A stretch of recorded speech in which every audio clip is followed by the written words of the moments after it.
You and I have talked many times before. It seems like we've discussed Iran ad nauseum, but we're still here. Iran's president now says that memorandum of understanding is the best way out of this ongoing limbo.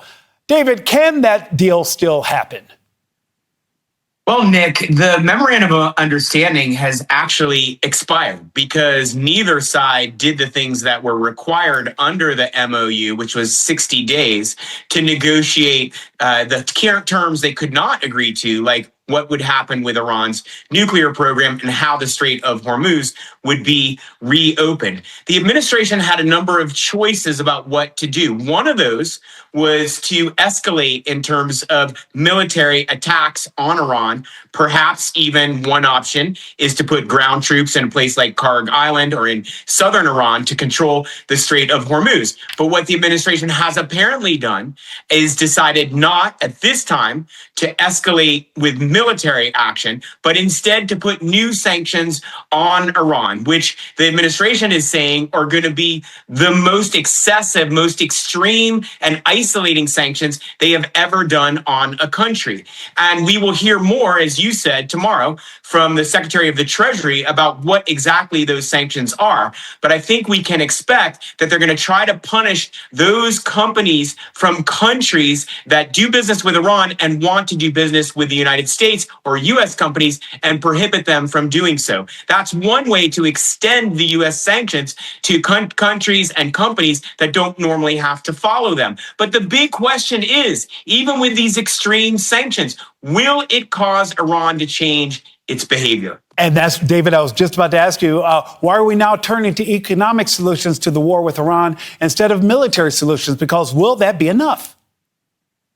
I think a lot of commentators and observers believe it will not be enough, that it's worth doing and trying, especially if it's part of a broader strategy. But if you look at Cuba, for instance, we had maximum economic sanctions on Cuba, an embargo with almost no exceptions at all. And Cuba lasted for decades under that sanctions and still is, surviving despite the U.S. sanctions. And Iran has proven to be recalcitrant and to be creative in the face of sanctions and still finds way to bring in some revenues and to operate despite the sanctions. It's also a question of whether we can get the countries that do the most business with Iran to listen to the United States and to change their behavior. And that means China, which has about 40 to 50% of Iran's trade, but also some countries that are more allied with the U.S., like UAE, like Turkey,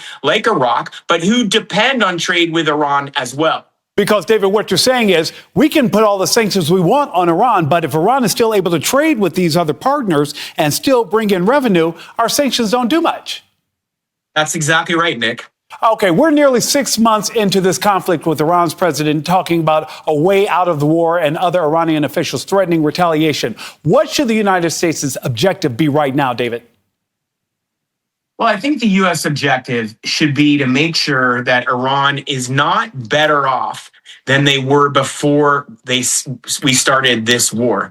That means that we have to have some resolution that ensures that Iran is not going to be able to develop a nuclear weapon, that it's going to let inspectors in, and that will be very far from being able to have a nuclear weapon. We also need to resolve the dispute overall with Iran and get the Strait of Hormuz reopened without any restrictions by Iran or without Iran being able to decide which ships pass or to put excessive tolls or taxes on ships that pass. The problem is Iran is not willing to agree to any of those things without extreme concessions by the U.S., including they want the U.S. to pay money as reparations.